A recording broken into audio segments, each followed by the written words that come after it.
Hello, teacher. My name is Lorena Peralta. I wake up at 6 a.m., say my prayers, check out, brush my teeth, have a cup of coffee, take a shower, and go to work. At 5 p.m., I come back from work, lie down in a hammock to rest for a while, then help my mom organize the kitchen and go for a jog.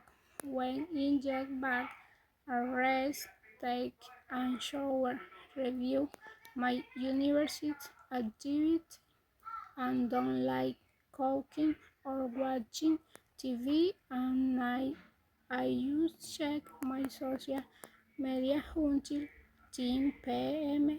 Then go to bed. Thank you, teacher.